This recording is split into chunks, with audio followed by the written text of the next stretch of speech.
Hello friends, आज हम लोग यूनिवर्सलाइजेशन ऑफ एलिमेंट्री एजुकेशन जिसे प्रारंभिक शिक्षा का सार्वभौमिकरण या यूनिवर्सलाइजेशन ऑफ प्राइमरी एजुकेशन या यूईई भी कहते हैं, आज उसके बारे में पढ़ेंगे। तो हम लोग शुरू करते हैं। एजुकेशन, हम जैसा कि जानते हैं कि किसी भी देश की सफलता के लिए या किसी भी व्यक्ति की प्रगति के लिए एक बुनियादी आवश्यकता है, बेसिक नीड है। यूनिवर्सलाइजेशन ऑफ प्राइमरी एजुकेशन एक ऐसा प्रावधान है, एक ऐसा प्रोविज़न है जो कि बच्चों को 6 से 14 साल के बच्चों को फ्री, निःशुल्क और अनिवार्य शिक्षा प्रदान करने का प्रोविज़न है, जिसमें कि किसी भी जाति, धर्म या लिंग का कोई भेदभाव नहीं करना है। ये इसके प्राइमरी एजुकेशन के भारत में प्राथमिक शिक्षा के 3 प्रमुख क्षेत्र हैं। ये यूईई के तहत या प्रारंभिक शिक्षा के सार्वभौमिकरण के तहत पहला है यूनिवर्सल प्रोविजन, सार्वभौमिक प्रावधान, जिसमें कि भारत के हर व्यक्ति को, हर वर्ग के बच्चे को शिक्षा प्राप्त होनी चाहिए। इसके लिए देश के हर हिस्से में स्कूल होना चाहिए। 6 से 14 साल के सभी बच्चों को अनिवार्य शिक्षा मिलनी चाहिए और 6 से 14 साल के बच्चों को स्कूल तक पहुंच होनी चाहिए। मतलब वो किसी भी क्षेत्र में रह रहे हों, उन्हें वहाँ स्कूल की उपलब्धता होनी चाहिए ताकि वो स्कूल जा सके। दूसरा है यूनिवर्सल एनरोलमेंट। ये सार्वभौमिक शिक्षा का सार्वभौमिकरण के तहत इसका है कि 6 से 14 साल के सभी बच्चों को स्कूल के रजिस्टर में नाम होना चाहिए। वो बच्चे देश के किसी भी हिस्से में हो, उस हिस्से में उसके वहाँ के स्कूल में इनके स्कूल के रजिस्टर में नाम रजिस्टर्ड होना चाहिए, एनरोल्ड होना चाहिए। तीसरा है यूनिवर्सल रिटेंशन। इसका मतलब है कि जो बच्चे स्कूल में दाखिला लें, जिनका एडमिशन हो जाए, सभी बच्चों को वो अपने कोर्स पूरा होने तक या 14 साल की उम्र तक अपनी शिक्षा को जारी रखना है। उन्हें बीच में स्कूल नहीं छोड़ना है, उनको पढ़ाई नहीं छोड़ना है। ये जिम्मेदारी स्कूल की होती है कि वो बच्चों को स्कूल में बनाए रखें। ये कॉन्सेप्ट जो है यह मानता है कि बच्चों का शिक्षा जो है हर बच्चे का जन्म सिद्ध अधिकार है, चाहे वो बच्चे पहाड़ों में रहें, चाहे मैदानों में रहें, अमीर हो, गरीब हो, किसी तरह की दिक्कत में रह रहे हों, लेकिन हर बच्चे तक शिक्षा को पहुंचाना ही ये प्रारंभिक शिक्षा का फैसिलिटीज जो भी है ये पहुंचे बच्चों तक, यही शिक्षा के सार्वभौमिकरण का उद्देश्य है। तो इसमें सर्व शिक्षा अभियान भी एक एफर्ट है, एक प्रक्रिया है जो कि शिक्षा को सार्वभौमिक बनाने की दिशा में कार्य कर रहा है। ये पूरे देश में गुणवत्तापूर्ण शिक्षा, बुनियादी शिक्षा प्रदान करने के तहत काम कर रहा है। इसका मिशन, यह एक मिशन है, मिशन की तरह काम कर रहा है और ये बच्चों की मानव क्षमताओं में सुधार करने के लिए उन्हें क्वालिटी एजुकेशन प्रदान करने की दिशा में उठाया गया कदम है। सर्व शिक्षा अभियान जो है भारत के यूनिवर्सलाइजेशन ऑफ एलिमेंट्री एजुकेशन के मुख्य कार्यक्रम के रूप में ही क्रियान्वित किया जा रहा है। इसका ये गोल है कि सभी बच्चों को स्कूल तक लाना और उन्हें स्कूल में बनाए रखना, लिंग का भेद खत्म करना, लड़का लड़की का कोई भेद न हो शिक्षा की प्राप्ति में, सामाजिक कैटेगरी का कोई गैप न हो, ऊंच नीच, बड़े छोटे का कोई भेदभाव न हो और सभी बच्चों की लर्निंग लेवल, सीखने के स्तर में वृद्धि करना शामिल है। यह जो है शिक्षा, प्रारंभिक शिक्षा का सार्वभौमिकरण जो है, यह प्रावधान जो है सामूहिक शिक्षा के प्रसार के लिए बहुत ही आवश्यक है, क्योंकि इससे लोकतांत्रिक जो हमारे देश की व्यवस्था है उसका आर्थिक विकास, उसके काज को प्रभावी ढंग से करना और सामाजिक संरचना के आधुनिकीकरण के लिए यह आवश्यक है। जो भी बहुत सारे प्रोग्राम सर्व शिक्षा अभियान के तहत चलाए जा रहे हैं जो कि शिक्षा के सार्वभौमिकरण में मददगार साबित हो रहे हैं। जैसे प्रोग्राम है डिस्ट्रिक्ट प्राइमरी एजुकेशन प्रोग्राम, जिला प्राथमिक शिक्षा कार्यक्रम, जिसे DPEP भी कहा जाता है। दूसरा लोक जुम्बिश, तीसरा ऑपरेशन ब्लैक बोर्ड, जैसे बहुत सारे कार्यक्रम SSS के छतरी के नीचे, यह एक अम्ब्रेला प्रोजेक्ट है जो इन सारे कार्यक्रमों को लेकर चल रहा है। यह एक इनिशिएटिव है, एक पहल है जो कि शिक्षा की गुणवत्ता को सार्वभौमिक करने में लगा हुआ है। तो DPEP क्या है, जो कि सर्व शिक्षा अभियान के अम्ब्रेला प्रोग्राम के तहत आता है। तो DPEP जो है यह एक होलिस्टिक अप्रोच है जो कि सभी को शिक्षा के सार्वभौमिक पहुंच हो, सभी बच्चों तक शिक्षा की पहुंच हो और बच्चों को प्रतिधारण किया जा सके, स्कूल में रोके रखा जा सके और उनकी सीखने की उपलब्धि में सुधार लाना और जो भी सामाजिक ग्रुप में, समाज के समूह में जो असमानता है उसे दूर करने के लिए एक प्रयास है।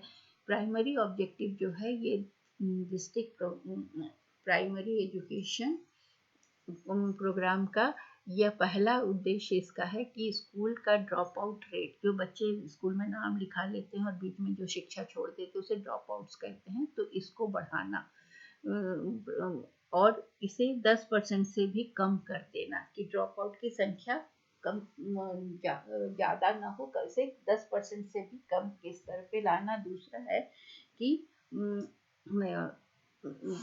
औसत स्तर उपलब्धि जो है शिक्षा के नामांकन की उपलब्धि जो है और शिक्षा प्राप्त करने की उसको 25% से ऊपर ले जाना। उसके बाद जो है कि शिक्षा के प्राप्त करना, शिक्षा की पहुंच, जो बड़े और छोटे तबके के बीच में जो भेदभाव है, इस असमानता को दूर करके इस असमानता को 5% से भी नीचे ले आना।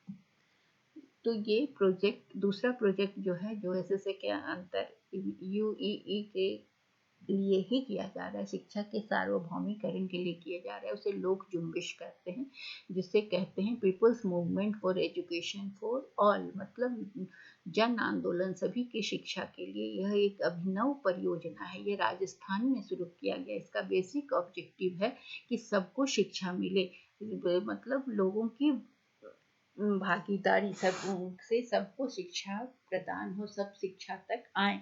तीसरा है ऑपरेशन ब्लैक बोर्ड, ये सेंट्रल या केंद्र सरकार से वित्त पोषित कार्यक्रम है, जिससे 1987 में राजीव गांधी राष्ट्रीय शिक्षा नीति जारी होने के बाद शुरू किया गया था, ताकि देश के सभी प्राथमिक विद्यालयों में स्कूल के लिए जो न्यूनतम आवश्यकताएं हैं वो प्रदान की जा सकें। तो मिनिमम नीड जो स्कूल के लिए है, तो ये गवर्नमेंट इसमें क्या करती है कि स्कूल के स्तर में सुधार के लिए कम से कम 2 क्लासरूम होना चाहिए हर स्कूल में, एक टॉयलेट शौचालय होना चाहिए, 2 शिक्षक होने चाहिए जिसमें एक महिला शिक्षिका होनी चाहिए, एक ब्लैक बोर्ड होना चाहिए, मैप होना चाहिए और कुछ प्रयोगशाला के उपकरण होना चाहिए, छोटा सा पुस्तकालय जैसी मिनिमम नीड जो है एक स्कूल के लिए, इसके लिए धन प्रदान कराया गया। इसमें स्कूल में एक खेल का मैदान और खेल के उपकरण भी उपलब्ध कराने की व्यवस्था थी। इस ऑपरेशन ब्लैक बोर्ड के तहत हर स्कूल में इतनी चीज़ें कम से कम आवश्यक होनी चाहिए। ये इस राष्ट्रीय शिक्षा नीति 1987 के बाद ये सेंट्रल गवर्नमेंट के द्वारा फंडेड प्रोग्राम चलाया गया। तो अभी जो स्कूल का सिस्टम है इसमें 4 लेवल हैं। पहला है अपर लोअर प्राइमरी जो 6 से 10 साल के बच्चों के लिए, अपर प्राइमरी 11 से 12 साल के बच्चों के लिए 11 से 12, और हाई स्कूल 13 से 15 साल, और हायर सेकेंडरी 17 और 18 साल के बच्चों के लिए होता है। लोअर प्राइमरी स्कूल डिवाइड किया गया 5 स्टैंडर्ड में, और अपर प्राइमरी स्कूल 2 स्टैंडर्ड, और हाई स्कूल 3 और हायर सेकेंडरी 2 में। ठीक है, 2 क्लास। तो 5वीं कक्षा तक लोअर प्राइमरी, 8वीं कक्षा तक अपर प्राइमरी, 9th और 10th हो गया हाई स्कूल, हायर सेकेंडरी हो गया 11 12। तो ये जो शिक्षा के सार्वभौमिकरण की जो आवश्यकता है उसको सबसे पहले श्री दादा भाई नौरोजी ने शुरू किया था, बताया था। फिर 1912 और 14 के बीच में श्री गोपाल कृष्ण गोखले ने शुरू किया इस कॉज को, इसको पूरा करने का बीड़ा उठाया, और उन्होंने आरवी पारुलेकर के समर्थन के साथ उन्होंने गोखले पारुलेकर मॉडल बना, दोनों मिलकर उन्होंने एक मॉडल बनाया जिसमें कि उन्होंने 4 साल की स्कूली शिक्षा अनिवार्य बताई। अभी 8 साल की है, 6 से 14 साल के उस समय उन्होंने 4 साल की अनिवार्य स्कूली शिक्षा को आवश्यक बताया, और इससे उन्होंने सार्वभौमिक साक्षरता को प्राप्त करने की कोशिश की, बताया। मतलब ये प्रयास था सार्वभौमिक शिक्षा प्राप्त करने का, सार्वभौमिक साक्षरता प्राप्त करने का, लिटरेसी प्राप्त करने का। 1950 में प्राथमिक शिक्षा के प्रावधान को 1940 आर्टिकल 45 में बताया गया। 1950 में भारत के संविधान के आर्टिकल या अनुच्छेद 45 में यह शामिल किया गया, जिसमें यह कहा गया कि संविधान लागू होने के 10 वर्ष की अवधि के अंदर सभी बच्चों को 6 से 10 साल के अंदर 6 से 14 साल के सभी बच्चों को मुफ्त और अनिवार्य शिक्षा प्रदान की जाएगी। कहा गया कि जब तक वो 14 साल के ना हो जाएं तब तक उन्हें मुफ्त और अनिवार्य शिक्षा राज्य के द्वारा प्रदान किया जाएगा। तो ये जो प्रोविजन था यूनिवर्सलाइजेशन ऑफ प्राइमरी एजुकेशन, इसको 1960 तक प्राप्त कर लेना था, लेकिन हमारे पास क्योंकि देश उस समय विकास की ओर बढ़ रहा था, विकसित अवस्था से विकासशील हो रहा था, तो उस समय हमारे पास संसाधनों की कमी थी, जनसंख्या बहुत तेजी से बढ़ रही थी, लड़कियों के शिक्षा के प्रति लोगों में विरोध था, वो गर्ल्स एजुकेशन के लिए लोग तैयार नहीं थे, उनकी मेंटेलिटी इतनी एडवांस नहीं हुई थी। लार्ज नंबर ऑफ बच्चे जो थे ना, बहुत पिछड़े वर्ग में बच्चों की संख्या बहुत ज़्यादा थी, पॉपुलेशन बढ़ रहा था, इसलिए बच्चों की संख्या बढ़ी थी और गरीबी थी, सामान्य गरीब लोग बहुत गरीब थे, और इसलिए जो पेरेंट्स थे, अभिभावक थे, उन्हें शिक्षा के प्रति उदासीनता थी, इसलिए यह संभव नहीं हुआ। और संवैधानिक निर्देश जो आर्टिकल 45 में कहा गया था कि सबको कंपलसरी और फ्री एजुकेशन 14 साल तक के बच्चों को दिया जाए, यह पूरा नहीं हो सका। तो गवर्नमेंट ने क्या किया कि ये जो शिक्षा के सार्वभौमिकरण का जो उद्देश्य है, इसको पूरा करने के लिए समयबद्ध कार्यक्रम के रूप में चलाया, और उन्होंने एक स्टेट एजुकेशन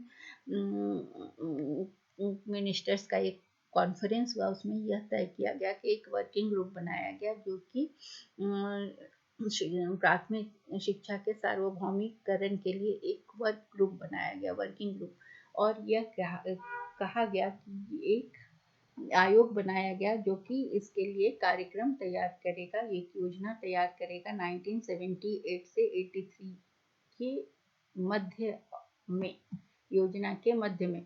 तो ये जो वर्किंग ग्रुप बना, तो ये कार्यदल, उसके रिकमेंडेशंस थे कि 90% स्कूल गोइंग जो बच्चे थे 6 से 14 साल के, उनको क्या था कि मतलब 6 से 14 साल के बच्चों की जितनी भी संख्या हो उसमें से 90% को स्कूल ले आना था। इसके लिए 900 करोड़ रुपए के इन्वेस्टमेंट का भी प्लान था। ये प्लान था कि 1978 से 83 के बीच में इन सारे बच्चों को 90% कम से कम इस एज ग्रुप के बच्चों को स्कूल में एनरोल कर देना, स्कूल जाने वाले बच्चों को कवर करना। इसमें बहुत ज़्यादा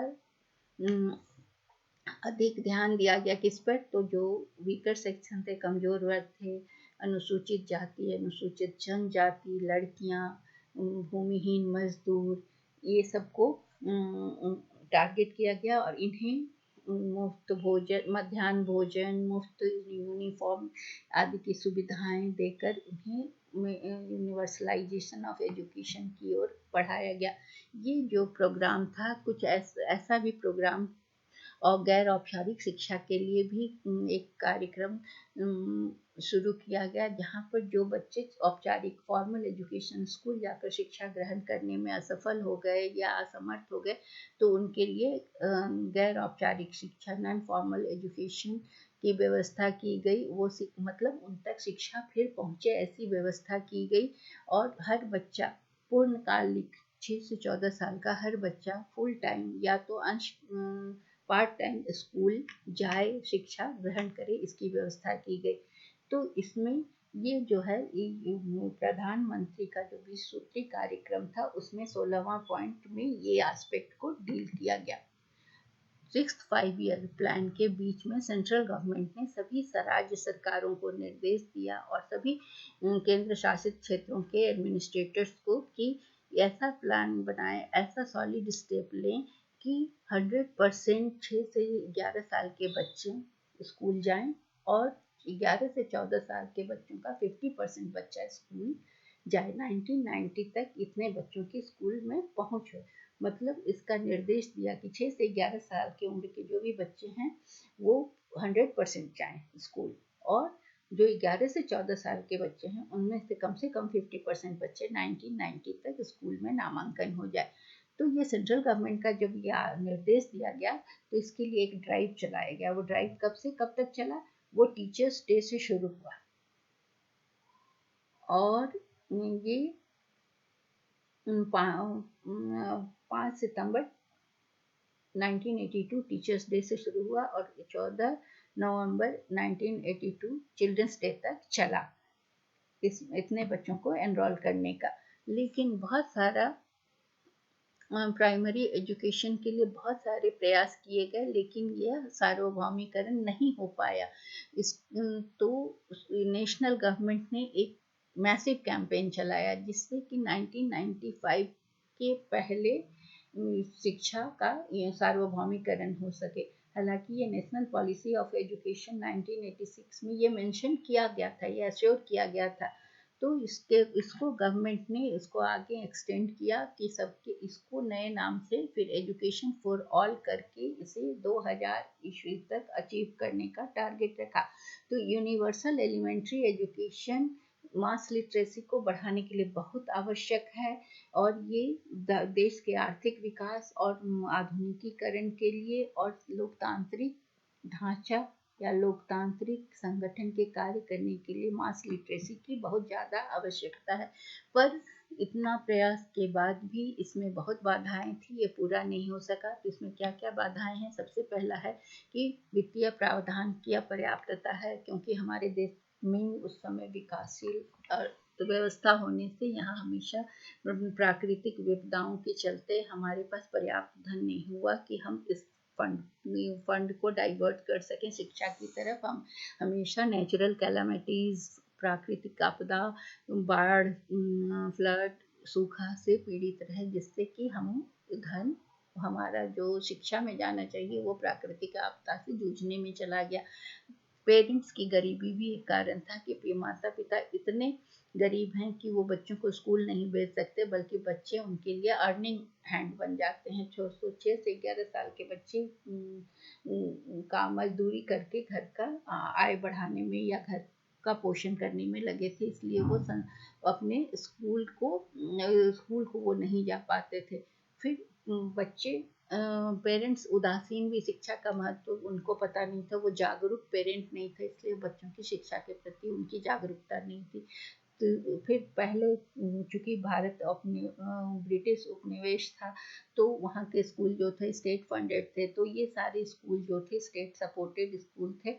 वो जो कम्युनिटी का जो भी रिसोर्स था उसको ना तो यूज करते थे, ना अपने रिसोर्स को कम्युनिटी तक उपयोग के लिए आने देते थे। इससे भी दूरी बढ़ती गई। उसके अलावा करिकुलम जो था सो हर स्टेट में अलग था, भाषाएं अलग थी, और हमारे यहाँ 14 भाषा को मान्यता दी गई, जबकि भारत में बहुत सारी भाषाएं बोली जाती थी। तो सिलेबस, टेक्स्ट बुक, ये सब लैंग्वेज की और बोलियों की विविधता के बाद इस बाद अलग अलग होने के कारण भी शिक्षा के सार्वभौमिकरण में बाधा आई।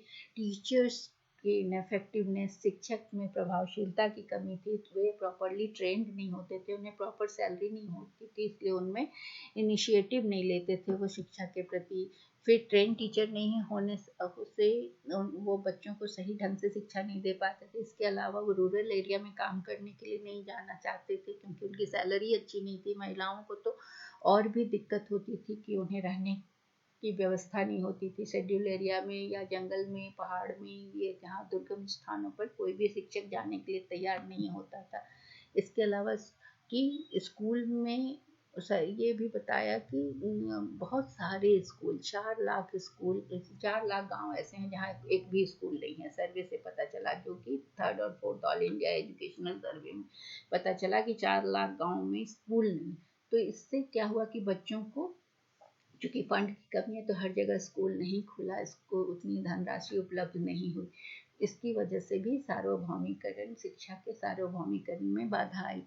उसके अलावा नेचुरल ऑब्स्टेकल्स, भारत में चूँकि बहुत लैंड फॉर्म्स हैं, कंटूर्स हैं, कहीं पहाड़ है, कहीं डेजर्ट है, कहीं नदियाँ हैं, तो इससे भी कश्मीर, गढ़वाल, अल्मोड़ा, इस सब में पॉपुलेशन कम है और बहुत दूर दूर तक लोग बसे हुए हैं, बहुत डिस्टेंस है, इसलिए स्कूल तक पहुंचना दिक्कत हुआ। ये भी सार्वभौमिकरण का एक बाधा हुआ। इसके अलावा सामाजिक बुराइयां, अंधविश्वास, पहले पुराने रीति रिवाजों में विश्वास, बाल विवाह, छुआछूत, पर्दा सिस्टम, ये सारी चीज़ें भी ऑब्स्टेकल थी बच्चों के कंपलसरी प्राइमरी एजुकेशन में। लैंग्वेज प्रॉब्लम, 1961 के सेंसस में 826 लैंग्वेजेस थे भारत में और 1652 बोलियां बोली जाती थी, और जबकि संविधान में 14 भाषाओं का ही उल्लेख है जिसे शिक्षा का माध्यम बनाया जा सकता था। तो चूंकि भाषा का प्रॉब्लम था, इससे अनुसूचित जाति, अनुसूचित जनजाति, इनके बीच अनिवार्य शिक्षा नहीं लागू की जा सकी क्योंकि भाषाएं बाधक बनी। फिर एडमिनिस्ट्रेशन, शासन और प्रशासन का भी जड़ता था, उन्होंने भी बहुत इनिशिएटिव नहीं लिया। भाषा और बोलियों की बहुलता के कारण वो उपलब्ध संसाधन जो भी थे उनका सही वितरण नहीं हुआ। इसके अलावा ये जो भाषाएं और बोलियां हैं, इसमें विभिन्न भाषा में शिक्षा प्रदान की जाती है, तो ये भी बाधक सिद्ध हुई। तो इस तरह से बहुत सारे कॉन्स्टेंट थे जिससे कि शिक्षा का सार्वभौमिकरण अभी तक पर्याप्त 100% नहीं हो पाया है। इसमें कुछ तो राजनीतिक कारण भी हुआ, जो कि क्षेत्रीय भाषाओं को लेकर लोगों ने इसको लागू होने से रोका। तो ये जो सार्वभौमिकरण जो है, ये देश में हर व्यक्ति को बिना किसी भेदभाव के गुणवत्तापूर्ण शिक्षा प्रदान करने के उद्देश्य से लागू किया गया है। इसमें सबकी भागीदारी आवश्यक है, इसलिए ये जन साक्षरता के लिए बहुत महत्वपूर्ण है और देश के आर्थिक विकास के लिए भी बहुत महत्वपूर्ण है। Thank you.